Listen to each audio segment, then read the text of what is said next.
I love seeing people smile, real smiles. The kind that come from joy and laughter, not a camera. There is nothing like seeing people at peace with themselves, not in a selfish way, but in a way that allows them to love others better.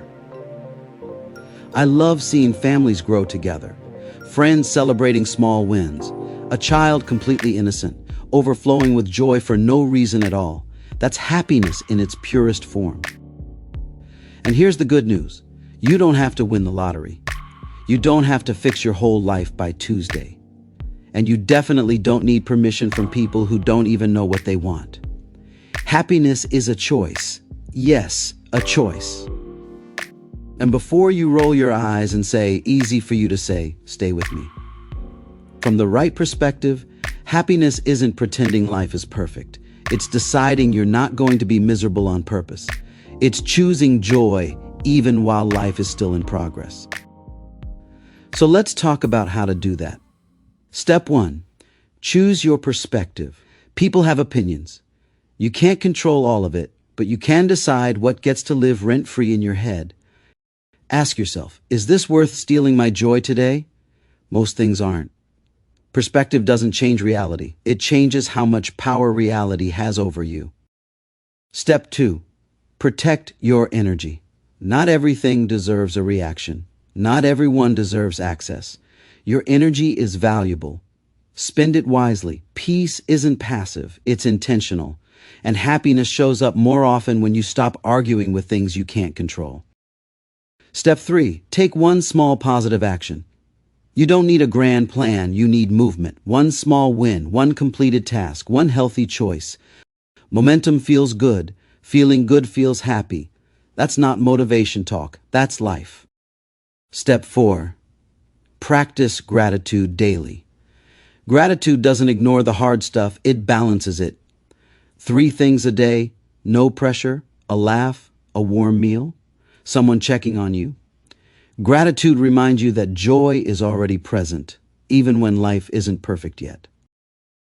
Step 5, believe you deserve to be happy.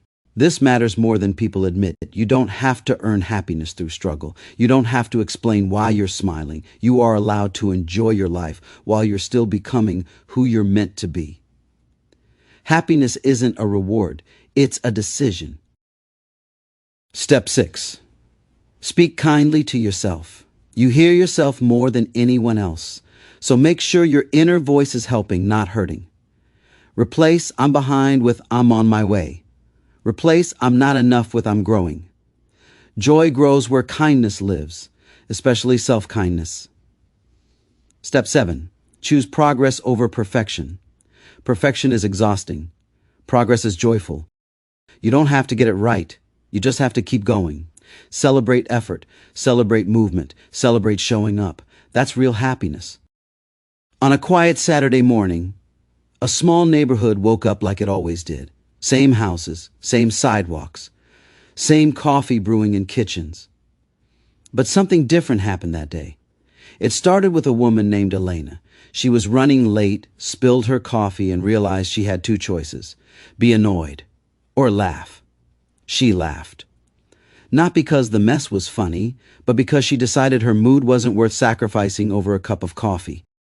She waved at her neighbor instead of rushing past him. That neighbor, David, had been having a rough week. Bills, work stress, too much noise in his head. But that wave caught him off guard. He smiled back. And for the first time all week, his shoulders relaxed. David walked to the park later that morning. He saw a father teaching his daughter how to ride a bike. She fell, scraped her knee, then looked up, waiting for panic. Instead, her dad smiled and said, "Get back on, you're doing great." She wiped her tears, got back on, and rode. The whole park clapped. A group of friends sitting nearby cheered louder than anyone. They were celebrating a birthday. Nothing big, no balloons, no party, just laughter, inside jokes, and being together. One of them said, "This is enough." And it was. Later that afternoon, Elena passed that same park again. She saw the same child riding confidently now, the same friends still laughing, David tossing a ball with a stranger's dog. She smiled to herself. Not because life was perfect, but because people were choosing joy, moment by moment. That evening, the neighborhood felt lighter. Nothing dramatic changed, no big announcements, no miracles, just people deciding, I'm not going to be miserable today. I'm going to be present. I'm going to choose happiness. And the funny thing is, when one person chooses it, others feel it. Happiness spreads quietly, through smiles, through patience, through love. Sometimes choosing happiness doesn't change your life overnight. It changes your day. And that's how it starts. Happiness isn't found. It's chosen. It shows up in smiles, in laughter, in love shared freely. You can choose it today. And when you do, you make the world a little brighter for everyone around you. That's the right perspective.